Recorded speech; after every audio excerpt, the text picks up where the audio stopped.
प्यारे विद्यार्थियों, छठी कक्षा के छात्रों, जैसे आपने आधा पाठ कल पढ़ा था और कुछ पाठ आज है, इनको अच्छी तरह समझना है और इनके प्रश्न उत्तर जो 6 हैं वो दिए जाएंगे, वो लिख करके ले आने हैं। 2 प्रश्न मैंने कल भी आपको करने के लिए दिए थे।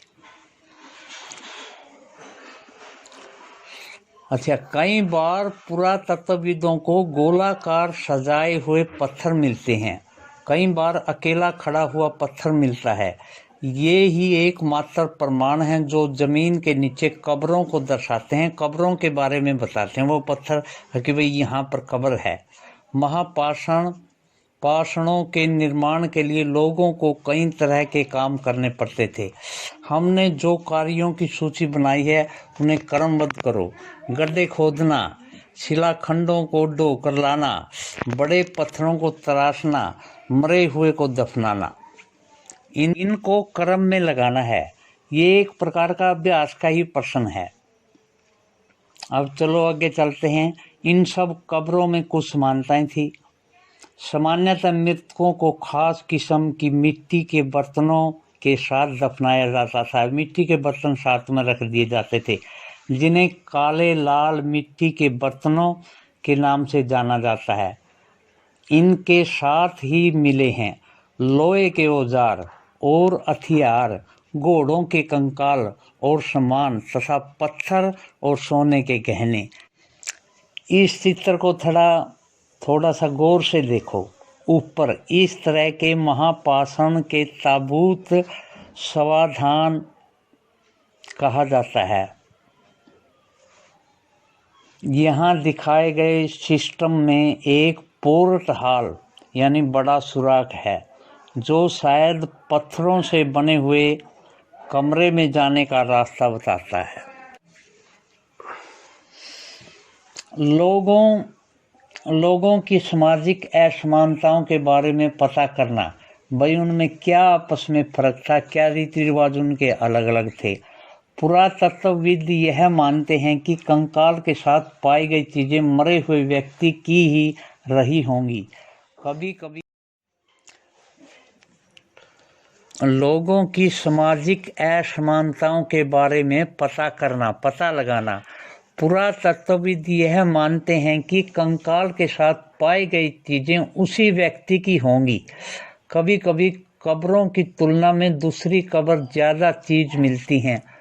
मानचित्र 2 पर पृष्ठ 13 पर ब्रह्मगिरी को खोजो।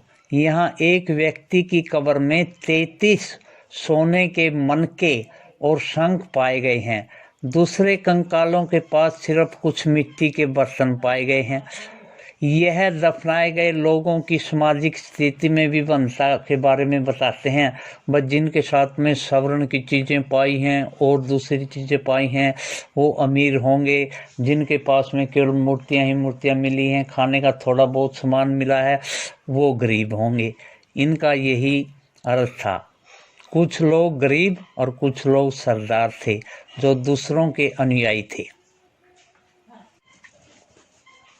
क्या कुछ कब्रगाहें खास परिवारों के लिए थी। कभी कभी महापाषाणों में एक से अधिक कंकाल मिलते हैं। वे दर्शाते हैं कि शायद एक ही परिवार के लोगों को एक ही स्थान पर अलग अलग समय पर दफनाया गया था। बाद में मरने वाले लोगों को पोर्ट होल के रास्ते कब्रों में लाकर दफनाया जाता था। ऐसे स्थानों पर गोलाकार लगाए गए पत्थर या चट्टान चिन्हों का काम करते थे, जहां लोग आवश्यकता अनुसार शवों को दफनाने दोबारा आ सकते थे। इमाम गांव के एक विशिष्ट व्यक्ति की कब्र, ये ध्यान से सुनना। मानचित्र 2 में पृष्ठ 13 पर इमाम गांव को खोज लो। यह भीमा की सहायक नदी घोड़े के किनारे एक जगह है। इस जगह पर 3600 से 2700 साल पहले लोग रहते थे। यहाँ वयस्क लोगों को प्राय गड्ढे में सीधा लिटा करके दफनाया जाता था। उनका सिर उत्तर की ओर होता था। कई बार उन्हें घर के अंदर ही दफनाया जाता था। ऐसे बर्तन जिनमें शायद खाना और पानी हो दफनाए गए शव के पास रख दिए जाते थे। एक आदमी को 5 कमरों वाले मकान के आंगन में 4 पैरों वाले मिट्टी के एक बड़े से संदूक में दफनाया गया था।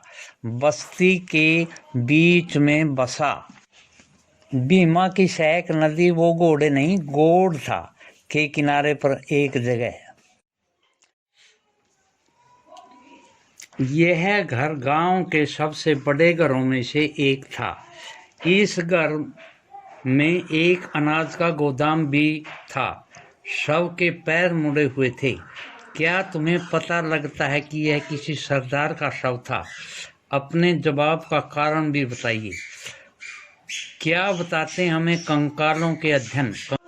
छोटे आकार के आधार पर एक बच्चे के कंकाल को आसानी से पहचाना जा सकता है, लेकिन एक बच्चे और बच्ची के कंकाल के बीच कोई बड़ा फर्क नहीं होता। क्या हम यह पता लगा सकते हैं कि कंकाल किसी पुरुष का था या स्त्री का? कभी कभी लोग कंकाल के साथ मिले सामानों के आधार पर इसका अंदाज़ा लगा लेते हैं। उदाहरण के लिए, यदि किसी कंकाल के साथ गहने मिलते हैं तो कई बार उसे महिला का कंकाल मान लिया जाता है, लेकिन ऐसी समझ के साथ समस्याएं हैं। अक्सर पुरुष भी आभूषण पहनते थे। कंकाल का लिंग पहचानने का बेहतर तरीका उसकी हड्डियों की जांच से है। क्योंकि महिलाएं बच्चों को जन्म देती हैं, इसलिए उनका कटी प्रदेश या कुल्हा पुरुषों से ज़्यादा बड़ा होता है। ये समझ कंकालों के आधुनिक अध्ययन पर आधारित है। आज से लगभग 2000 साल पहले चरक नाम के एक प्रसिद्ध वैद्य हुए थे। उन्होंने चिकित्सा शास्त्र पर एक चरक संहिता नाम की किताब लिखी थी। वे कहते हैं कि मनुष्य के शरीर में 360 हड्डियां होती हैं। यह आधुनिक शरीर रचना विज्ञान अलग देता है। 206 हड्डियां से काफ़ी ज़्यादा हैं। ये आजकल के वैज्ञानिक 206 हड्डियां कहते हैं। संभवतः चरक ने अपनी गिनती में दांत, हड्डियों के जोड़ और कार्टिलेज को जोड़कर यह संख्या बताई थी। तुम्हारे अनुसार शरीर के बारे में उन्होंने इतनी विस्तृत जानकारी कैसे इकट्ठी की होगी? इनाम गांव के लोगों के काम धंधे। क्या काम धंधे करते थे इनाम गांव के लोग? इनाम गांव के पुरातत्वविदों को गेहूं, जौ, चावल, दाल, बाजरा, मटर और तिल के बीज मिले हैं। कई जानवरों की हड्डियां भी मिलती हैं। कई हड्डियों पर काटने के निशान से यह अंदाज़ा होता है कि ये लोग इन्हें खाते होंगे। गाय, बैल, भैंस, बकरी, भेड़, कुत्ता, घोड़ा, गधा, सूअर, सांबर, चितकबरा, हिरण, कृष्ण मृग, खर्राहा, नेवला, चिड़िया, घड़ियाल, कछुआ, केंकड़ा और मछली की हड्डियां भी पाई गई थी। ऐसे साक्ष्य मिले हैं कि बेर, आंवला, जामुन, खजूर और कई तरह की रसबारियां एकत्रित की जाती थी। अन्यतर एटलस में चीन को देखो। लगभग 3500 साल पहले हम यहाँ की लेखन कला के सबसे पुराने उदाहरण पाते हैं। यह जानवरों की हड्डियों पर लिखा गया था। इन्हें भविष्यवाणी करने वाली हड्डियां कहा जाता है, क्योंकि यह मान्यता थी कि ये भविष्यवाणी बताती हैं। राजा लोग लिपिकारों से इन हड्डियों पर सवाल लिखवाते थे। क्या वे युद्ध जीतेंगे? क्या फसलें अच्छी होंगी? क्या उन्हें पुत्र होंगे? फिर इन हड्डियों को आग में डाल दिया जाता था, जहां इनमें गर्मी से चटक कर दरारें पड़ जाती थी। भविष्यवक्ता इन दरारों को बड़े ध्यान से देखकर भविष्यवाणी करने की कोशिश करते थे। जैसे शायद तुम भी सोच रही होगी कि ये भविष्यवक्ता कभी कभी गलती भी करते थे। ये राजा के शहरों में महल बना करके रहते थे। उन्होंने बेशुमार दौलत इकट्ठी कर ली थी, जिनमें बड़े बड़े नक्काशी किए हुए कांसे के बर्तन शामिल थे, लेकिन वे लोहे का इस्तेमाल करना नहीं जानते थे। ऋग्वेद के राजा और इन राजाओं के बीच कोई एक फर्क बताओ। बच्चों, अब पाठ में उपयोगी शब्दों पर ध्यान देना है और आपने इनका अर्थ ढूंढ के कॉपी में लिखना है। वेद, प्रार्थना, भाषा, रथ, यज्ञ, राजा, दास, महापाषण, कबर, कंकाल, लोहा। कुछ महत्वपूर्ण तिथियों की ओर ध्यान देना है हमने, जो पाठ में आई हैं, उनका हम दोबारा दोहराई करते हैं। वेदों की रचना का प्रारंभ कब हुआ? लगभग 3500 साल पहले, और जब सबसे पहला जो ग्रंथ था ऋग्वेद था, वही लिखा गया था।